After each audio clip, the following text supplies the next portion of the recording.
जी अस्सलाम वालेकुम। यासीन आपके साथ हाजिर है। आज है 18 सितंबर और बुध का दिन है। बड़ा इंपॉर्टेंट डे है। जैसे कि काफी दिनों से मैं आपसे ये जिक्र कर रहा हूं कि आज वो दिन है जब अमेरिका का सेंट्रल बैंक, जिसको हम फेडरल रिजर्व बैंक कहते हैं, जिसकी एक कमेटी है जिसको FOMC कहा जाता है, उसका आज इंटरेस्ट रेट का अनाउंसमेंट है। ये आफ्टर 45 एवरी 45 डेज के बाद अमेरिका का सेंट्रल बैंक अपने इंटरेस्ट रेट के हवाले से अनाउंसमेंट करता है, जिसमें यह बताया जाता है कि क्या अमेरिका अपना इंटरेस्ट रेट कट करेगा, इंक्रीज करेगा या अनचेंज छोड़ेगा। लेकिन काफी अरसे से जो हम ये देख रहे हैं कि मिस्टर प्रेसिडेंट डोनाल्ड ट्रंप साहब का बहुत ज्यादा एक पॉलिटिकल इन्फ्लुएंस यूज होता हुआ दिखाई दे रहा है और वो ये कह रहे हैं कि अमेरिका को चाहिए, फेडरल रिजर्व बैंक को चाहिए कि वो अपने इंटरेस्ट रेट को कट करे। ना ही वो अनचेंज की बात करते हैं, ना वो इंक्रीज की बात करते हैं, बल्कि काफी अरसे से वो ये कह रहे हैं कि अमेरिका के सेंट्रल बैंक को चाहिए कि वो अपने इंटरेस्ट रेट को कट करे और ना सिर्फ 25 बेसिस पॉइंट कट करे, बल्कि वो 1% तक इंटरेस्ट रेट कट करने के हामी दिखाई दे रहे थे पिछले दिनों।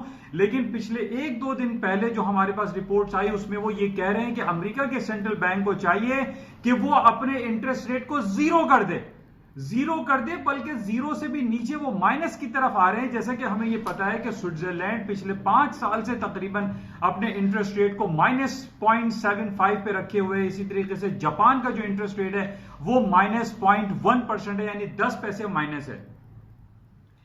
अब इसी वजह से बहुत ज्यादा स्पेकुलेशन हो रही है कि आज जो कि इंटरेस्ट रेट का अनाउंसमेंट पाकिस्तानी वक्त के मुताबिक रात को 11 बजे अनाउंसमेंट होगी, उसमें यह कहा जा रहा है कि अमेरिका अपना इंटरेस्ट रेट 25 बेसिस पॉइंट तो कंफर्म दिखाई देता है, लेकिन कई हलकों से, कई जगहों से जो रिपोर्ट्स हमारे पास आ रही हैं, उसमें यह कहा जा रहा है कि अमेरिका 0.5 बेसिस पॉइंट या 0.75 बेसिस पॉइंट, 75 पैसे, 1 रुपए, 50 basis point interest rate cut कर सकता है। अच्छा, अब इसमें देखिए दो बातें हैं। अब हमें यह समझने की बड़ी जरूरत है कि अब जैसे वाइडली एक्सपेक्टेड है कि अमेरिका इंटरेस्ट रेट कट करेगा और डिफरेंट पोलिंग्स हमारे पास अवेलेबल है, उसमें यह कहा जा रहा है कि America 25 basis point interest rate करेगा।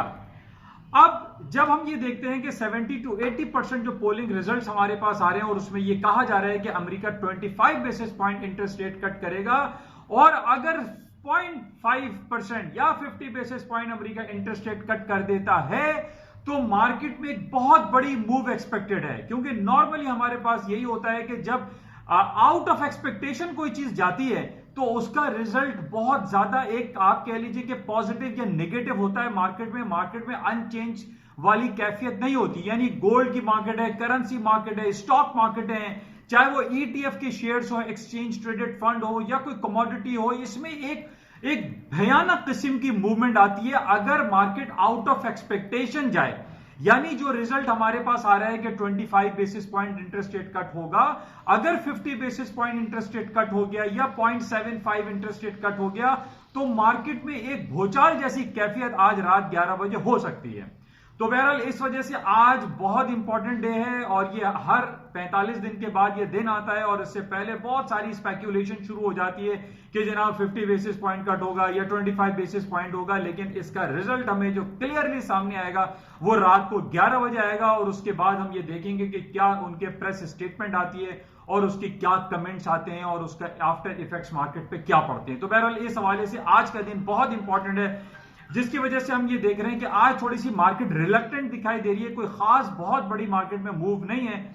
अच्छा, और इसके साथ जो हम ये देख रहे हैं कि इंटरेस्ट रेट जब भी कट होने का सिलसिला रहता है, ये मैंने आपको कल भी और पहले भी काफी मैं जिक्र कर चुका हूं कि पूरी दुनिया में जितने भी सेंट्रल बैंक जब अपने इंटरेस्ट रेट को कट करते हैं तो उसका पॉजिटिव इंपैक्ट आता है स्टॉक मार्केट पे। स्टॉक मार्केट हाई पे हाई बनाना शुरू कर देती है, लोगों का इंटरेस्ट जो है डॉलर या उसकी अपनी सर्टेन करेंसी से हट जाता है और वो स्टॉक में ज्यादा से ज्यादा इन्वेस्ट करते हैं। उसकी वजह ये होती है कि जो बड़ी बड़ी कंपनी जो billions and trillions of dollar की जो बोरोइंग करती हैं सेंट्रल बैंक से या डिफरेंट कमर्शियल बैंक से, तो उनकी बोरोइंग कॉस्ट जो है वो ईज हो जाती है, इकोनॉमी ईजिंग की तरफ चली जाती है, जिसकी वजह से स्टॉक मार्केटों में तेजी आती है।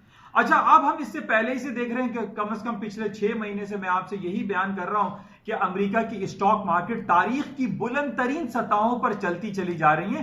हालांकि for the certain period of time market थोड़ा सा डाउन होती है, करेक्शन लेती है, लेकिन उसके बाद मार्केट दोबारा हायर साइड पे जाना शुरू हो जाती है। जैसा कि हम देख रहे हैं कि अमेरिका की जो 3 मेजर स्टॉक इंडिसेस हैं, that is S&P, Dow Jones और नेस्डैक, वो वापस डाउन साइड पे नहीं आ रहे हैं। बहुत सारे लोग अक्रॉस द बोर्ड पूरी दुनिया में शॉर्ट सेलिंग में स्टक हैं और वो इस दुआ में लगे हुए हैं, इस दुआओं पे हैं, इस कोशिशों में हैं, इस तमन्ना में है कि अमेरिका कोई ऐसा अमल करे, कोई ऐसा नेगेटिव एक्टिविटी करे जिसकी वजह से अमेरिका की स्टॉक मार्केट डाउनफॉल का शिकार हो जाए। तो अभी तक हमारे पास जो डिफरेंट रिपोर्ट्स आ रही हैं, जो बड़ी बड़ी कंपनीज की अर्निंग रिपोर्ट्स हैं, उनकी जो मार्केट कैपिटलाइजेशन के हवाले से millions, billions and trillions of dollar के उनके असेट्स हो चुके हैं और उनकी जो मार्केट कैपिटलाइजेशन है वो बढ़ती चली जा रही है, जिसकी वजह से हमारे पास कोई ऐसी न्यूज हमारे पास अवेलेबल नहीं है जिसकी बेसिस पे मैं आपसे ये कहूं कि अमेरिका की स्टॉक मार्केटों में कोई क्रैश आ जाएगा, डाउनफॉल हो जाएगी, मार्केटें गिर जाएंगी। नहीं, ऐसा कुछ भी नहीं हो रहा है। कल ताजा तरीन जो खबर हमारे पास मौजूद थी कि मार्केट कैपिटलाइजेशन, जो capacity utilization and industrial production की रिपोर्ट कल आई, वो आउट ऑफ एक्सपेक्टेशन प्लस में आई, बेहतरीन आई, जिसकी वजह से फिर हमने उसका पॉजिटिव रिफ्लेक्शन देखा और अमेरिका की स्टॉक मार्केटों ने हाई पे हाई बनाना शुरू कर दी है। और यही सूरत हाल कुछ इस वक्त भी चल रही है कि मार्केटें प्लस टेरिटरी में है, ग्रीन टेरिटरी में मार्केटें डाउन नहीं हो रही हैं। उसकी एक वजह यह है कि एक तो आज अमेरिका में वाइडली एक्सपेक्टेड है कि अमेरिका इंटरेस्ट रेट काट देगा।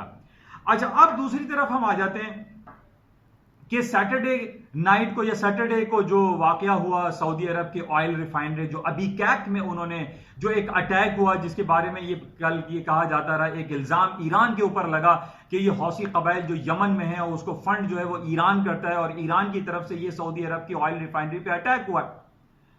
अब मंडे मार्केट खुली तकरीबन $9 प्लस हो गई। उस वक्त ये एक्सपेक्टेड था कि अमेरिका की जाहिर है कि जो क्रूड ऑयल की प्राइसेस है या ब्रेंट ऑयल है, ये मार्केटें हायर साइड पे जाएंगी और मार्केटें ऊपर की तरफ खुलेंगी और कुछ ऐसा ही हुआ। तकरीबन $9 ऑयल की कीमतों में इजाफा हो गया मंडे अर्ली मॉर्निंग सुबह 3 बजे। उसके बाद हमने देखा मार्केट $3-4 मार्केट नीचे डाउनफॉल हो गई। अच्छा, कल शाम को मेरी एक ऑडियो क्लिप मैंने आपके साथ शेयर की थी और उसमें मैंने आपसे ये कहा कि देखिए हमें बहुत सारी चीजों को समझने की जरूरत है। उसमें सबसे पहला अमल यह है कि जो अटैक हुआ बेसिकली हमें इस वर्ड्स पे जाना चाहिए, ये इन अल्फाजों के इस्तेमाल को देखना चाहिए, चेक करना चाहिए कि ये वर्ड अटैक का यूज हुआ है और that is only attack, this is not a war. ये कोई जंग नहीं हुई, यानी ईरान का या यमन के साथ सऊदी अरब के ऊपर कोई जंग मुसल्लत नहीं की गई थी। ये कल मैंने आपके साथ ये बात शेयर भी की थी और मैंने आपसे ये कहा था कि ऑयल की कीमतें वापस डाउन साइड पर आ जाएंगी। उसकी वजह ये, इट इज अ सर्टेन, एक वाहिद सिंगल एक अटैक किया है, यमन ने किया या ईरान ने किया या हौसी कबाइल ने किया। It was simply a simple one single attack, it was not a war, ये कोई जंग नहीं थी। अच्छा, अब इसमें फर्क ये आ गया कि अगर ये जंग होती तो कीमतें तेल की कोई ये $60 पे थोड़ी खड़ी हुई होती, ये हो जाती $80-90। मार्केट दोबारा $59-58 पर कल आ गई और मैंने आपको कल इस बात का मैंने आपको इजहार किया था और मैंने आपको क्लियरली ये बात बताई थी कि ऑयल की कीमतें नीचे वापस आ जाएंगी। उसकी वजह ये थी कि it was simple attack, it was not a war. और इससे पहले हमें यह भी खबर मिल चुकी थी कि अमेरिका ने, सऊदी अरब ने और रशिया जो कि नॉन ओपेक कंट्री है, उसने ये ऐलान किया था कि उनके पास स्ट्रैटेजिक रिजर्व्स मौजूद हैं। उनके पास स्ट्रैटेजिक रिजर्व है कि अगर जो जंगी है कैफियत तारी होती है या कोई नागहानी आफात आ जाती हैं या कोई कुदरती आफात आ जाए जिसकी वजह से मार्केट में एक सप्लाई क्रंच आ जाए, उसके बाद पूरी दुनिया जो कि बड़े बड़े ऑयल सप्लायर हैं उनके पास स्ट्रैटेजिक रिजर्व्स होते हैं। इसी तरीके से पाकिस्तान के पास भी स्ट्रैटेजिक रिजर्व्स है कि भाई अगर इंडिया ने हमारे ऊपर अटैक कर दिया तो हमारे पास पेट्रोल कितने दिन का मौजूद है, क्योंकि आजकल तो लड़ाई आपको पता है कि पेट्रोल पर है, तो वो तलवार और घोड़े वाली लड़ाई तो है नहीं। आपके पास टैंक्स में, आपके जहाजों में, आपके तैयारों में, आपके जो शिप्स हैं वो सारा पेट्रोल और डीजल पे चलते हैं। अब सामने वाले जो कंट्री होती है, जो आपकी एंटी पार्टी होती है, जो एनिमी होती है, वो इस बात को भी चेक करती है कि आपके पास कितना स्ट्रेटेजिक रिजर्व्स मौजूद है, क्रूड ऑयल का या ऑयल का या डीजल का। अब इसमें हर मुल्क के पास स्ट्रैटेजिक रिजर्व्स होते हैं और कल ये बात सामने हमारे पास आ चुकी थी कि जनाब अमेरिका ने भी ये कहा, सऊदी अरब ने कहा, रशिया ने कहा कि हमारे पास अगर सऊदी अरब का को सप्लाई क्रंच होता है, मार्केट में कोई प्रॉब्लम क्रिएट होती है, तो वो स्ट्रैटेजिक फंड, स्ट्रैटेजिक रिजर्व्स को रिलीज कर देंगे और मार्केट जो है वो स्टेबल हो जाएगी।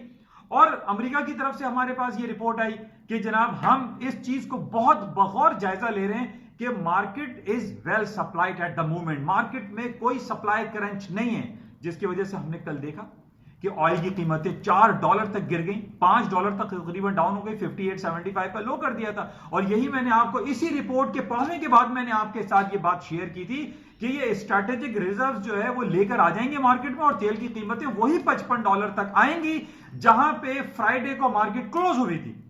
क्योंकि नॉर्मली हमने ये देखा है, चाहे गोल्ड हो, सिल्वर हो, स्टॉक्स हो, करेंसीज हो, वो अगर मंडे की मार्केट ओपनिंग पे गैप से मार्केट खुलती है, चाहे लोअर साइड पे या हायर साइड पे, तो वो गैप फिल हो जाता है सूनर और लेटर। और कल हमने ये देखा तकरीबन $5 क्रूड ऑयल की मार्केट वापस आ गई। क्योंकि देखें, जब हम इस मार्केट को वॉच कर रहे हैं, देख रहे हैं, पढ़ रहे हैं, इसमें इन्वेस्ट भी करते हैं, अपने पोर्टफोलियो को मैनेज भी करते हैं, तो हमें अपनी नजरों को इस मार्केट की एक एक लफ्ज पे, एक एक डेटा पे, एक एक स्टैटिस्टिकल ब्यूरो को हमें वॉच करना पड़ता है कि व्हाट इज हैपनिंग अराउंड। और यही कल कुछ हुआ कि ऑयल की कीमतें $5 नीचे आ गई। अच्छा, अभी भी जो मेरे पास जो डिफरेंट रिपोर्ट्स हैं और मैं जो मुताला कर रहा था डिफरेंट जो डॉन और डिफरेंट जगहों पे मैं देखता रहता हूं सोशल मीडिया को कि व्हाट इज हैपनिंग अराउंड और मार्केट में क्या कुछ हो सकता है, तो इस बात का मैं आपसे फिर दोबारा इजहार करूंगा कि हमें इन अल्फाज के इस्तेमाल को बहुत गौर से समझना पड़ता है कि it was only attack, it was not a war. बिल्कुल इसी तरीके से आज रात को 11 बजे जो अनाउंसमेंट होगा फेडरल रिजर्व बैंक का, इसमें वाइडली एक्सपेक्टेड क्या है, मैं दोबारा इसलिए रिपीट कर रहा हूं कि आपको इस बात का पता हो, क्योंकि इस मार्केट में अगर आप फंड मैनेज कर रहे हैं या बहुत बड़े पोर्टफोलियो को मैनेज करते हैं, तो आपको इन तमाम चीजों की आगाही 100% होना चाहिए।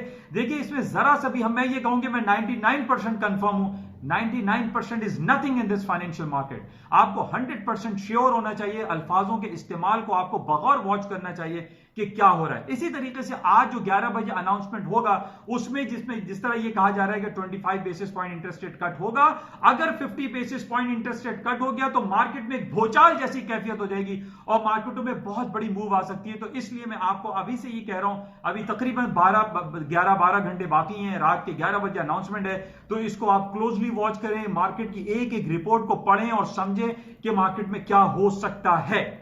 अच्छा, बहरहाल ये जो खबरें हमारे पास चल रही थी कि कल भी जो अमेरिका की स्टॉक मार्केट के हवाले से जो कैपेसिटी यूटिलाइजेशन इंडस्ट्रियल प्रोडक्शन की रिपोर्ट आई वो बहुत अच्छी आई। इसके अलावा जो डिफरेंट हमारे पास रिपोर्ट्स आ रही उसमें कहीं खराबी दिखाई नहीं दे रही। अच्छा, इसी तरीके से मैं आपको ये बताता चलूं कि जो गोल्ड की मार्केट है उसके अंदर अभी एक फाइनल रिजल्ट हमारे पास आना है। कल इसराइल के इलेक्शन हो गए, रिजल्ट तो शायद नेतन्याहू के जीतने की खबर थी, मैं अभी इसको चेक करूंगा, लेकिन इनके जो कमेंट्स आए थे इसराइल के जो president mister Netanyahu, Benjamin Netanyahu का जो कमेंट था, अभी फाइनल रिजल्ट नहीं आया। फाइनल रिजल्ट मेरा जहां तक एक्सपेक्टेशन है कि वो जीत जाएंगे। उसकी वजह यह है कि उनके ऊपर अमेरिका की सपोर्ट है, मिस्टर ट्रंप साहब का फाइनल पूरा बैक है और जिसके पीछे अमेरिका का बैक होता है वो हमेशा जीतता है, इसमें कोई दो राय नहीं है। अच्छा, इसी तरीके से हम ये देख रहे हैं कि जो नेतन्याहू साहब ने ये कमेंट दिया था कि जनाब मैं वेस्ट बैंक पे और फलस्तीन पे ये अटैक कर लूंगा, वो एनेक्स कर लूंगा, उसके ऊपर कब्जा कर लूंगा, ये बहुत नेगेटिव कमेंट है। इसी वजह से हम देख रहे हैं कि गोल्ड की कीमतें डाउन साइड पे नहीं आ रही हैं। जितनी ज्यादा देखिए नेगेटिव खबरें चलेंगी, अरब कंट्री में गोल्ड की कीमतें नीचे नहीं आ सकती। गोल्ड में बहुत ज्यादा पोटेंशियल है, हांगकांग का मसला, कश्मीर का मैटर है, फिर गल्फ में जो प्रॉब्लम चल रहे हैं, सैटरडे को सऊदी अरब की ऑयल रिफाइनरी पे अटैक कर दिया जाता है। अभी जो सुबह मेरे पास एक ताजा तरीन रिपोर्ट आई है, उसमें कल अमेरिका ने ये कहा था कि हम इसको चेक कर रहे हैं कि क्या ईरान ने अटैक किया या किसी और ने, तो उन्होंने कहा है कि नहीं, इसमें ईरान शामिल है। अब हसन रूहानी जो वहां प्रेसिडेंट है ईरान के और ट्रंप साहब की एक मुलाकात होनी थी, वो मुलाकात कैंसिल हो गई है, खत्म हो गई है। और रूहानी साहब ये कहते हैं कि जब तक अमेरिका हमारे ऊपर से डिफरेंट जो सैंक्शंस नहीं हटाएगा हम बातें नहीं करेंगे। और फिर ये जो गलत इल्जाम, वो कहते हैं ये इल्जाम है, हमने अटैक नहीं किया। तो बहरहाल ये बहुत मिक्स खबरें चल रही हैं। एक हॉट वर्ड्स जो है वो बहुत ज्यादा मार्केट में दिखाई दे रहे हैं, जिसकी वजह से हॉट वर्ड में वापस यूज कर रहा हूं ये वर्ड, कि हॉट वर्ड जितने ज्यादा इस्तेमाल होंगे किसी सरबराहान मुमलिकत के दरमियान, तो गोल्ड की कीमतें नीचे नहीं आ सकती। और दूसरी जो टेक्निकल ग्राउंड पर अगर हम देखते हैं कि 1490 का लेवल नहीं टूट रहा, तो नहीं टूट रहा। Market certain period of time 88-86 तक आई थी, 1486, वहां से मार्केट दोबारा 1515, 1520, 1510 के लगभग चल रही है। बहरहाल आज रात को जो रिपोर्ट आएगी एफओएमसी की, इसको हमें बहुत गौर से देखना पड़ेगा और इसका मुताला करना पड़ेगा कि क्या हो रहा है। अच्छा, इसके साथ जो डिफरेंट खबरें हमारे पास चल रही हैं, आज एक सुबह बड़ी बैड मुझे खबर आई कि काबुल में 48 लोग 2 बम धमाके में मारे गए। 48% लोगों को बम से उड़ा दिया। रोजाना हम ये देख रहे हैं कि कभी इसराइल की तरफ से अटैक हो रहा है, हिजबुल्लाह पे, लेबनान पे, तो सीरिया पे, तो यमन में, तो सऊदी अरब में, ईरान में, तालिबान की तरफ से अफगानिस्तान पे, कश्मीर इशू, हांगकांग इशू। ये इतने नेगेटिव इश्यूज हैं जिसकी वजह से मैं कैसे ये कह दूं कि गोल्ड की कीमतें नीचे आ जाएंगी। फिर हमें ये पता है कि इंडिया जो है दुनिया का फर्स्ट और सेकंड लार्जेस्ट कंज्यूमर है गोल्ड का, और जब टेंशन क्रिएट होती है अक्रॉस दी बोर्ड, खासतौर पे इंडिया और कश्मीर में, तो गोल्ड की कीमतें ऊपर की तरफ जाती हैं। तो मेरे पास कोई ऐसा लेवल नहीं है। दूसरी खबर यह है कि आज अमेरिका अगर इंटरेस्ट रेट कट कर देता है तो गोल्ड की कीमतों में मजीद इजाफा हो जाएगा। तो बहरहाल इसको बहुत क्लोजली देखना है। इसके साथ ही ये जो कल काबुल में अटैक हुआ है, इसका हम बहुत कंडेम करते हैं अक्रॉस द बोर्ड। कहीं पर भी नहीं होना चाहिए, ना कश्मीर, ना हांगकांग, ना तालिबान की तरफ से काबुल में कोई कहीं भी अटैक्स नहीं होने चाहिए। हमारी ये दुआ है कि हर तरफ अमन और शांति रहे, लोग खुशहाल रहें, आपस में मेल मोहब्बत किसके साथ रहें। देखिए, लड़ाई झगड़े में कोई फायदा नहीं है। पाकिस्तान हो, इंडिया हो, कोई एटम बम गिरा दें किसी के ऊपर, हमें सबक सीखना चाहिए हिरोशिमा और नागासाकी पे, जो आज से 74 साल पहले वहां पे एटम बम गिराया गया। उसका क्या रिजल्ट आया, क्या मिला? होलोकॉस्ट हुआ आपका यूरोप में 1944-45 की सेकेंड वर्ल्ड वॉर में। एडोल्फ हिटलर ने लोगों के ऊपर जिंदगियां तंग कर दी थी, लोगों को बिल्कुल तबाह बर्बाद कर दिया था। 6 करोड़ लोगों का कत्ले आम हो जाता है सेकेंड वर्ल्ड वॉर में। तो उससे हमें सबक सीखना चाहिए और अमन और शांति के मैसेज को फैलाना चाहिए। बहरहाल एक गुड न्यूज हमें आज जो खबर मैं देख रहा हूं उसमें इमरान खान, मोदी साहब और ट्रंप साहब की एक मीटिंग मुतवक्का है, और उसमें कहा जा रहा है कि कश्मीर के मामले को जल्द अज जल्द सेटल डाउन किया जाएगा। कि आज 45 दिन हो गए, कश्मीरी अवाम घरों में कैद हैं, और कहते हैं दुनिया की इस वक्त सबसे बड़ी जेल मकबूजा कश्मीर है, जहां पर इंडिया ने जुल्म और सितम के पहाड़ ढाए हुए हैं, जिसकी वजह से वहां बहुत सारे लोग मर चुके हैं, इंतकाल कर गए, दवाइयां ना होने की वजह से। खुर्दोनोश जो अशिया खुर्दोनोश है वो वहां नहीं है, मेडिसिन नहीं है। तो बहरहाल ये हमारी दुआ है, कोशिश है कि इंडिया और पाकिस्तान के दरमियान जो एक डिस्प्यूटेड टेरिटरी है कश्मीर, उसको जल्द से जल्द हल होना चाहिए।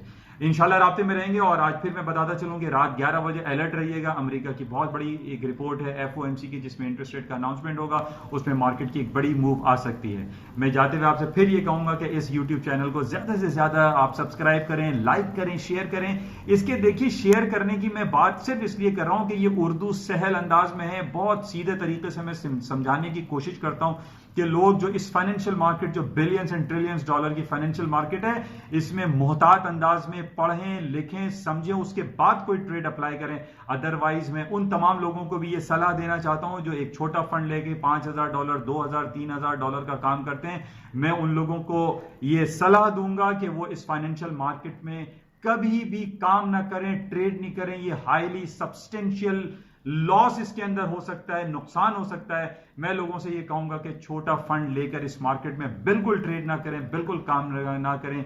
ये बड़े बड़े फंड मैनेजर्स का काम है, ये छोटे क्लाइंट्स का या छोटे जो इन्वेस्टर्स हैं, ये फाइनेंशियल मार्केट में उनका बिल्कुल कोई काम नहीं है। तो मैं इंशाल्लाह फिर राब्ते में रहूंगा और आपको इस हवाले से कि मार्केट में क्या कुछ होने वाला है, क्या कुछ हो सकता है, इंशाल्लाह राब्ते में रहेंगे। Thank you.